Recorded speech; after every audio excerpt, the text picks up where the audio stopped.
Ya, halo Kak. Leon, waduh, keempat aja nih ya. Keempat nih. Trio. Nah, kalau buat sekarang nih, kita bakal ngebahasnya tentang perilaku ekonomi dan bisnis lu nih, Kal.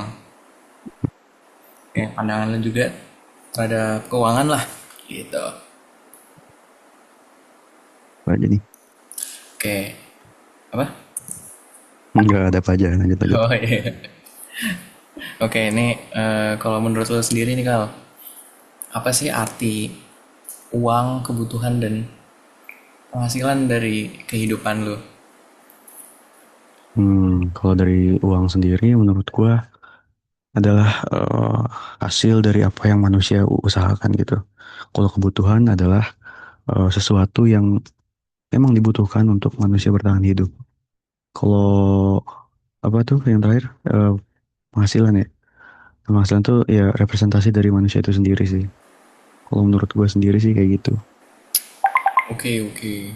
Nah, kalau menurut lu sendiri nih, Kal, Hmm. bedanya kebutuhan sama keinginan tuh apa, Kal? Nah, kalau menurut gua kebutuhan tuh eh, sesuatu yang beneran dibutuhin sama diri kita, misalnya pangan, sandang gitu kan, kayak baju, makanan. Nah, kalau keinginan tuh kayak sesuatu yang kalau kita nggak milikin pun nggak masalah gitu. Tapi mungkin bisa membantu di bagian utility gitu sih paling. Oke. Nah, dari dalam lu ngambil keputusan ekonomi sehari-hari nih kayak misalkan ngebelanjain duit buat makan lah dan sebagainya. Terus buat diri lu sendiri, terus nabung sama ngebantu orang lain tuh prinsip kayak apa sih, pandangan kayak apa yang lu lihat dari ketiga itu, dan prioritas lu sama cara lu ngebagi antara ketiga itu lu gimana, Kal? Hmm, Kalau dari gua sendiri sebagai mahasiswa itu tuh mungkin membagi pertama prioritasnya jelas kebutuhan pangan dulu gitu. Karena emang mungkin gini, kebutuhan itu 50% menurut gua, kebutuhan makan, minum 50% dari total apa jajan gua gitu. Nah, terus mungkin sisanya itu 20% sampai 30% itu buat savings. Nah, sisanya lagi itu buat dana darurat sebenarnya, tapi dana daruratnya alhamdulillah udah terkumpul. Jadi savingsnya gue naikin sekitar 40%. Nah, 10% ini biasanya buat eh, kemanusiaan lah. Kalau misal ada bencana-bencana gitu. Oke, jadi lu masih tetap suka berbagi lah ya. Mm-mm. Kalau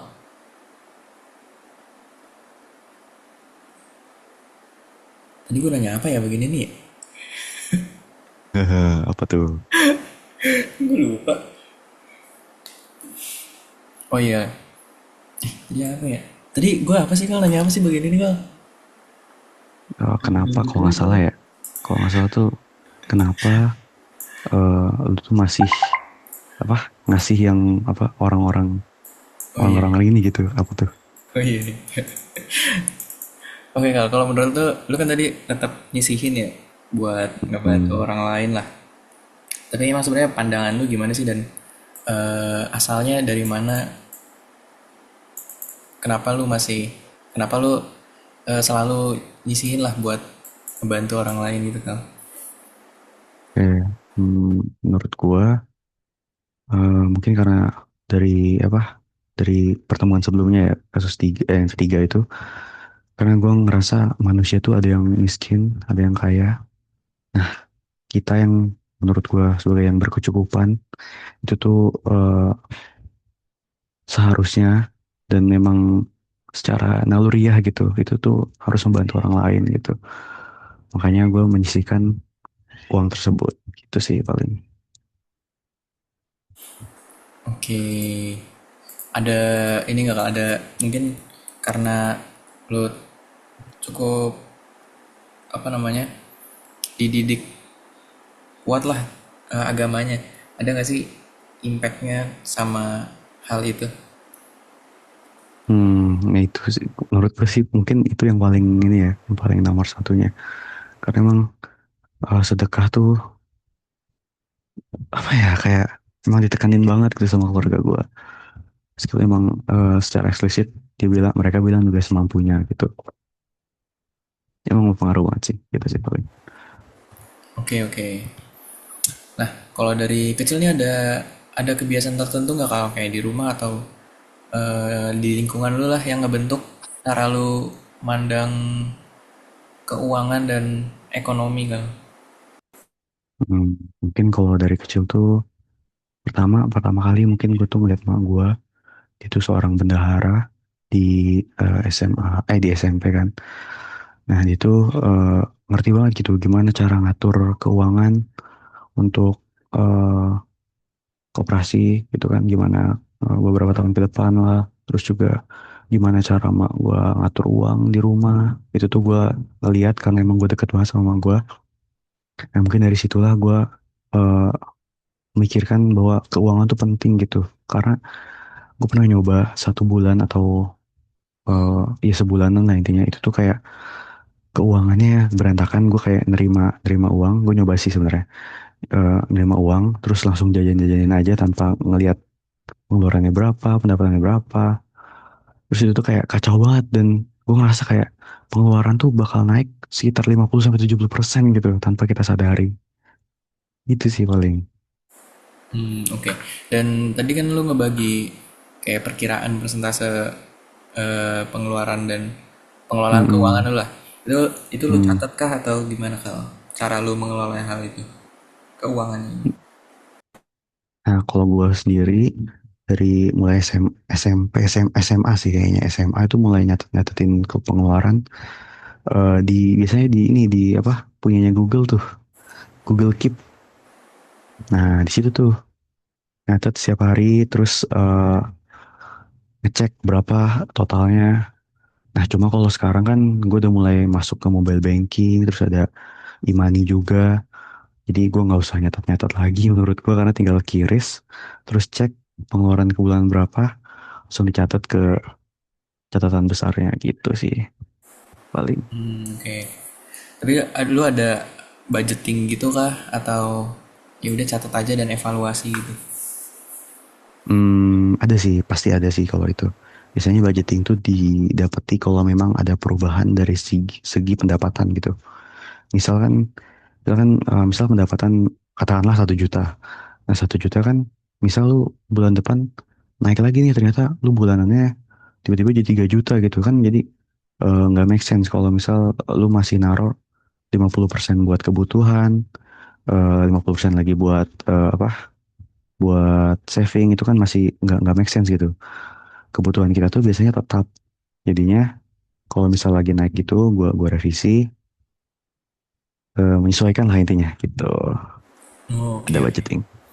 Nah, Nah, tapi kan tadi lu kalau sekarang nggak nyatet ya, paling lihat dari mutasi dan sebagainya lah. mm-mm. Tapi tetap ada apa namanya kayak lu catat per bulan nih, kayak catat bulanan dan evaluasi bulanan gitu atau periode tertentu gitu ada nggak? Hmm, ada. Nah, itu tuh kan sebelumnya gue pakai Keep kan. Nah, Keepnya itu sekarang gue jadiin sebagai apa ya, kayak evaluasi akhir bulan gitu. Buat bandingin ke bulan lalu sama bulan depannya, bulan ini gitu. Gimana? Nah, di Google Keep itu gue catatin kenapa pengeluaran gue segini, kenapa gue lagi boros banget bulan ini, kenapa kayak bulan itu lagi hektik banget gitu. Kenapa ya hal tersebut buat jadi bahan evaluasi di bulan depan gitu. Paling gitu sih. Oke. Nah, kalau dari lu sendiri, cara ngebedain antara kebutuhan sama keinginan lu itu gimana, Kal? Ngebaginya. Hmm, kebutuhan, menurut gua kebutuhan tuh cuma, kalau buat gue sendiri ya, itu cuma cuma makan sama sesuatu yang mungkin bakal habis, misal kayak pulpen, kayak paket internet gitu. Nah, itu kan kebutuhan gitu. Nah, kalau keinginan mungkin di luar hal itu semua. Misalnya kayak, misal gue beli jam tangan kan, di HP udah ada jam gitu. Ngapain lagi beli jam tangan? Nah, itu tuh mungkin eh, hal-hal keinginan gitu. Ya paling gitu sih. Oke. Oh ya tadi kan Nyatetnya tuh lu spesifik apa kalau kayak mungkin per kategori gitu lu catat apa gimana kalau apa boleh nggak Nah, dijelasin dulu? biasanya tuh tadi nyambung sama keinginan kebutuhan.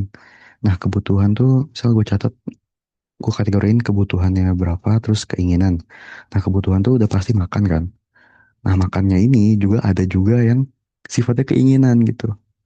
Nah, gue bakal ngasih sedetail itu untuk mengevaluasi bahwa eh, pengeluaran itu masih bisa ditekan gitu, karena memang keinginan yang tidak tidak diperlukan gitu. Jadi harus rinci lah intinya, gitu sih. Oke, berarti itu lu catat semua hal-hal gitu. Cuma nggak terlalu Nggak spesifik. Misal spesifik. misal hari ini makan soto, besok makan bakso, enggak kayak gitu sih. Iya. Oke, oke, oke. Terus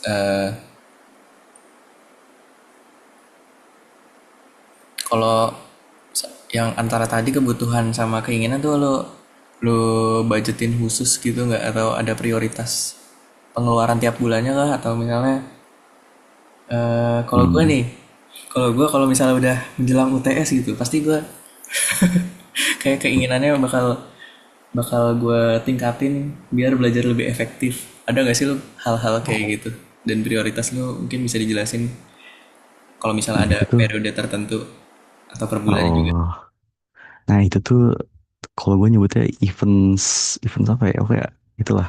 Nah, itu tuh masuk ke savings gue. Nah, jadi kan tadi gue bilang savings gue tuh antara 40% sampai 45% gitu. Nah, di savings ini itu ada keinginan-keinginan gue gitu. Jadi savingnya dibagi lagi jadi dua. Savings buat keinginan gue yang misal butuh dana besar, misal mau ganti HP, mau apa, mau ke kafe.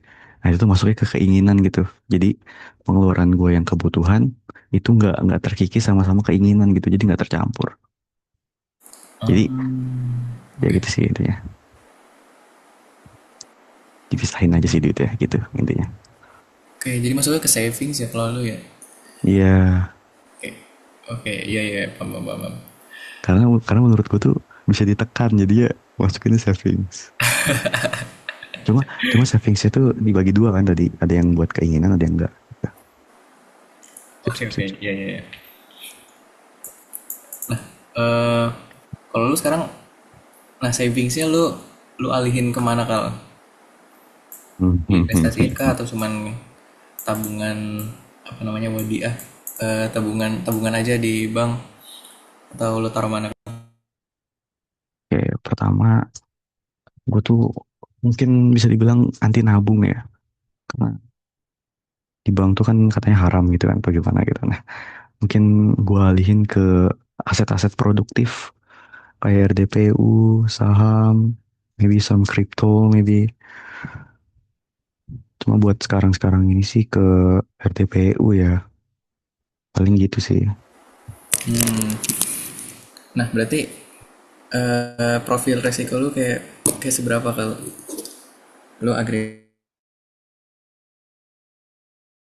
jadinya yang lebih moderat apa Nah, gimana? Ini kalau benar jelas. kata benar kata lu kan, apa, kalau lagi sibuk tuh nggak bisa mantau setiap hari gitu kan. Makanya gue pas lagi kuliah gini itu tuh masukinnya ke arah mungkin sangat-sangat rendah gitu profil resikonya ke DPU. Karena kan itu udah pasti naik ya. Maksudnya kayak kemungkinan naiknya lebih lebih lebih tinggi tapi emang dikit doang. Ya karena lagi sibuk. Jadi ambilnya yang small dulu buat sekarang. Mungkin kalau lagi kosong kayak lagi liburan atau lagi apa, mungkin itu gue kayak nembakin aset-aset ke aset-aset yang besar kayak kripto, SAP, S&P 500, terus juga kayak saham-saham luar mungkin yang bakal lebih profitable gitu dan bisa gue pantau 24 jam gitu sih. Kalau sekarang lebih ke RDP. Sekarang ada megang ini juga kal. Wah, Saham Indo megang nggak kal? saham Indo ini CUAN paling satu doang. Masih lo pantau lah tiap hari gitu? Keluar masuk apa Enggak, gimana? enggak sih, karena menurut gue apa ya, karena gue nggak naruhnya nggak terlalu besar juga. Nah, Apa, karena kan nggak bisa dipantau juga kan. Ya udah biarin aja, karena menurut gue udah baca kayak laporan keuangannya gitu kan, jadi kayak ya insya Allah gitu, insya Allah profitable gitu. oke. Nah, eh, oke. Sekarang mungkin lebih masuk ke jualan lah atau apa gitu kecil-kecilan atau mungkin ada bagian yang niatnya kah? Mungkin kalau dari awal mungkin gue tuh pernah bisnis apa ya dulu, kayak gambaran gitu. Itu tuh kayak gue beli sama temen yang udah punya banyak, terus gue jualin tuh masih kecil banget. Mungkin itu nggak terlalu profit. Nah, mulai masuk kayak serius gitu tuh pas mulai main game. Itu tuh pas SD kalau nggak salah. Itu tuh gue kayak ngenernakin akun COC lumayan banyak gitu. Terus gue jual-jualin di Facebook gitu. Kalau pertama. Jadi lo bikin akun terus lo gedein terus lo jual gitu. Nah, Itu betul. SD itu. SD. Nah, kalau yang tadi yang gambar-gambar itu mulai SD kelas 1 kelas 2 kayaknya, itu masih kayak kecil banget. SD kelas 1 lo udah ada bibit-bibit itu ya. Iya, itu kayak emang nggak tahu sih kenapa. Gitu. Kalau nah setelah itu ada lagi nggak? Nah, setelah itu masuklah ke yang gede-gede tuh. Terus apalagi kayaknya ML pernah juga deh sama Free Fire dulu. Itu tuh mulailah dapet lah. Sebulan bisa 500.000 lah ya. Mungkin gede lah itu. Lumayan. Jadi kayak nyari supplier dari luar. Misalnya akun ML. Akun ML tuh kan kita bisa masuk kemana? Ke grup Facebook. Terus kita bisa jual ke platform lain yang lebih mahal gitu. Gitu sih paling. Hmm, oke, kayak reseller ya. Ya Jadi betul. pernah gitu. Hmm, seller sih. Paling Terus itu sih selain bisnis. jual akun game ada lagi nggak Kang? Itu tadi BTW ya apa udah SMP juga masih lanjut jual-jual game akun game? Itu SMP sama SMA kelas awal tuh. Oh SMA Sampai situ masih tuh. tuh. Masih itu kan pas Genshin mulai tuh. Oh bensin pas SMA ya. Kayaknya iya, iya, iya. Terus selain itu selain jual akun game ada lagi nggak Kang? Hmm. Oh, paling ini sih. Paling joki sih, jujur. Di situ sekarang sih. Waduh, Oh, waduh itu. waduh. Hmm, itu gak Iya usah deh. intinya gak usah deh. Iya, pokoknya sebenarnya bukan joki sih, jatuhnya kayak bikinin website, terus kayak Oh, bikinin profil perusahaan, oh itu kayak mah gitu lebih sih ke paling. project ya sih. Iya sih, project Hmm, sih jatuhnya sih. kan nggak bukan Gitu. joki itu. Oh, bukan ya kalau gitu ya. Ya udah. Selain itu ada lagi kah? Paling baru itu sih kalau sekarang. Oh, belum sih, ini masih on progress. Lanjut, lanjut. Nah, apa tuh? Belum boleh di-spill kah? Aku tuh lagi bikin project ini sih. Jadi kayak eh quizzes. Lu tau quizzes kan? Iya. Nah, ini tuh niatnya kayak bisa ngupload PDF. Ini ide bisnis sih, nggak apa sih. Terus intinya PDF bisa dulu upload, PDF materi. Nah, nanti eh si si AI-nya ini, gue pakai AI bikin website gitu. Itu tuh bisa ngegenerate soal-soal dari situ. Nah, ntar lu bisa ngajak teman-teman lu dari situ, gitu kan, buat main. Terus juga nanti itu kan baru bagian, ntar ada esai. Nah, esai ini nanti bakal di judgement sama AI-nya gitu. Kualitas jawabannya ntar dikasih nilai. Nah, nanti ada ranking-rankingnya tuh. Nah, ini tuh baru gitu sih. Nah, nanti Hmm. ada sistem poin dan lain-lain buat jual belinya gitu. Oke, oke. Nah, Hmm. emang dari kecil sampai sekarang pun masih kayaknya jiwa entrepreneurship-nya masih cukup gede lah ya, gede lah.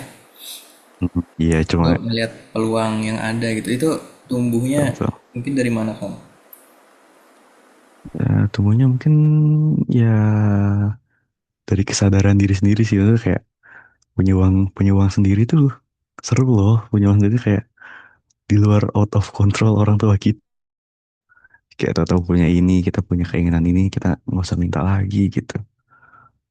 Itu sih paling Hmm, keinginan sendiri. jadi Kalau awalnya ya karena duit lah ya. Pengen punya tuh duit sendiri. ya Jadinya sendiri. ya coba jual-jual. Oke. Oke.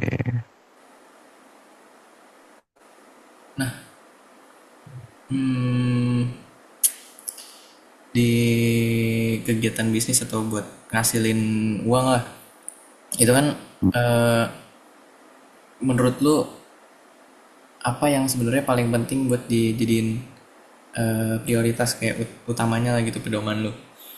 Kayak mungkin dari keuntungan lah atau integritas, kejujuran atau kebermanfaatan dari apa yang jual atau halal haramnya gitu lu apa yang lu jadiin patokan utama lah dan pedoman lu terhadap hal-hal yang gue sebutin tadi itu seperti apa pandangan lu? Sebenarnya kalau kita bisnis jelas yang paling utama tuh keuntungan gitu kan. Di balik keuntungan itu menurut gua masih juga yang namanya integritas mungkin ya. Terus juga butuh apa tadi? Ada apa lagi? Kebermanfaatan dari produknya gitu. Iya, ini kan kita bikin produk tuh kan supaya apa value-nya itu di deliver dengan baik gitu dengan ke orang gitu.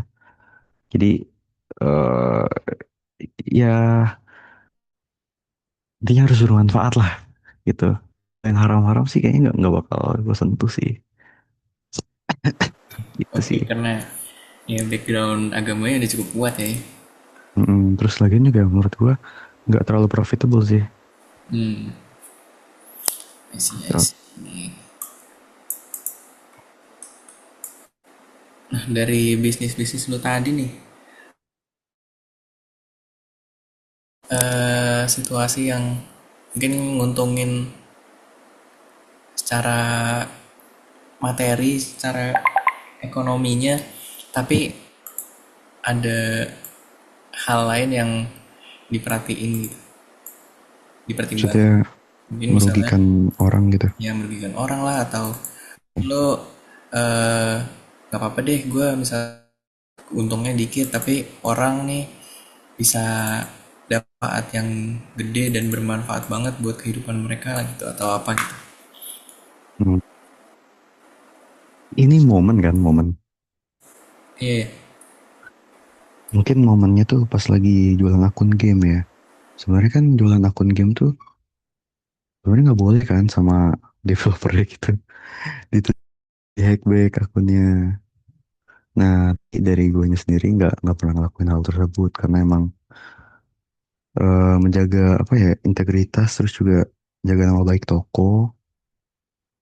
Jadi kayak nggak apa-apa deh gue eh kayak emang nggak apa gimana ya? Asli kayak sebenarnya bisa bisa di hack back gitu tapi nggak gue hack back gitu sih paling. Iya, dari lu sendirinya kesadaran sendiri ya, Iya kesadaran sendiri. nggak nggak ngambil hal itu dan yaudah be apa namanya akunnya Apa ya emang buat buat dia yang buat yang emang butuh pengen buat main gamenya gitu. kasihin aja nggak sih? Gitu. Yes, oke. Eh, hmm, nah kayaknya terakhir sini.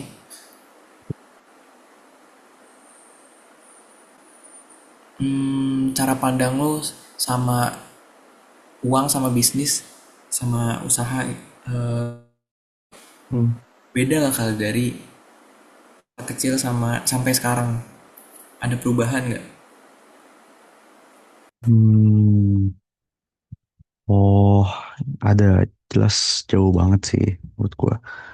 Dari kecil, kalau kecil kan kayak kita apa?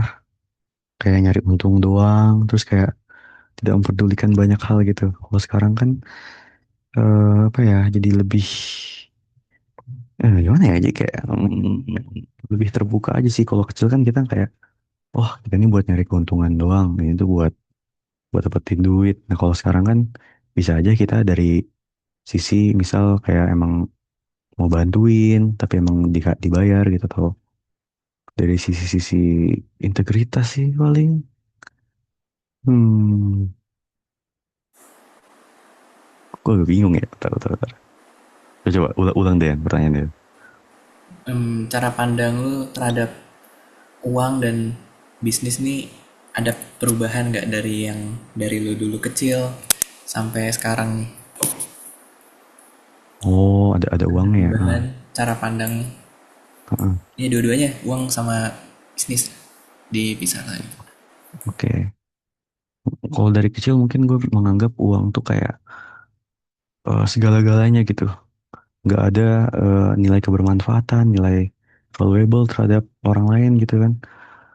Terus juga bisnis juga kayak ngincer-ngincer apa? Ngincer-ngincer gede-gedean profit kalau masih kecil gitu.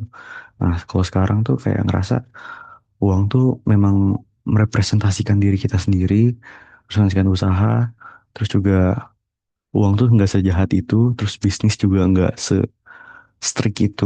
Bisnis tuh punya valuable, bisa menghidupkan banyak orang, bisa eh, membuat perekonomian suatu negara itu bergerak gitu. Jadi eh, ngerasa bisnis tuh lebih lebih punya arti lah. Kalau dulu tuh masih belum belum ngeliat segituan sih. Oke, jadi lu lebih ngelihat apa namanya, pandangan lain lah terhadap uang dan bisnis ya, ada pertimbangan lain selain Hmm, maximizing profit. Masing-masing. Iya betul. Nah itu lu banyak apa ya, perubahan-perubahan itu tuh asalnya sebenarnya dari mana kau? Hmm, Mungkin karena ya mungkin masih kecil tuh masih keterbatasan waktu, keterbatasan apa ya, sosial media juga mungkin. Terus juga makin gede kita makin makin banyak ketemu orang, makin banyak tahu orang-orang tuh kerjanya apa, terus juga peran-peran mereka gimana. Jadi kayak ngerasa makna dari uang sama bisnis tuh makin berkembang gitu. Nggak sempit lah intinya. POV-nya lebih luas gitu. Oke. Berarti eh kalau lu kalau pandangan lu gimana ya, hal-hal itu tuh banyak lu dapat dari sosial media kah berarti, pandangan lu terhadap uang dan bisnis sampai sekarang? Bisa dibilang iya, cuma sosial medianya tuh gue pakai YouTube gitu kan. Kalau dulu tuh gue nontonnya kayak Raditya Dika, terus apa, Sandiaga Uno, terus orang-orang kayak finance-finance lain gitu. Jadi sosial media yang dimaksud tuh YouTube gitu, bukannya Iya, iya. Instagram, TikTok gitu. Kalau Gitu sekarang sih paling. Apa? kayak kalau akhir-akhir inilah masih masih Hmm. banyak nonton siapa kak kalau tentang eh keuangan dan berekonomi dan bisnis gitu? Hmm, Mungkin yang pertama Raditya Dika ya, karena dia udah financial freedom bisa dibilang, dia bilang. Kedua ya mungkin banyak orang yang gak suka Timothy Ronald. Buat Nah kalau buat planner gue lihat YouTube-nya Kalimesada, itu juga bagus dia.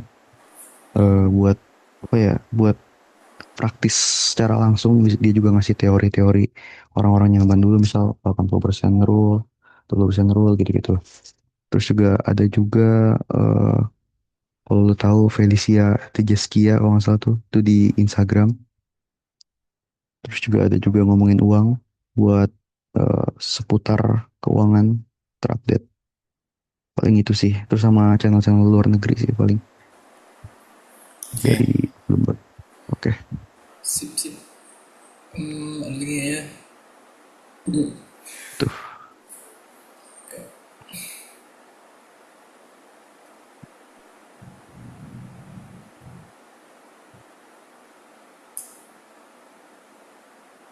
Itu aja sih kayaknya Kal. Buat Oke, segmen terakhir nih. apa tuh? Udah kelar, udah kelar. Oh, Udah udah. cukup. Siap, siap, siap. Thank you banget ya Kal udah Oke, luangin banyak waktu aman aja. Thank you juga Jayan ya. perempuan ini. Oke, Thank you Kal. yo.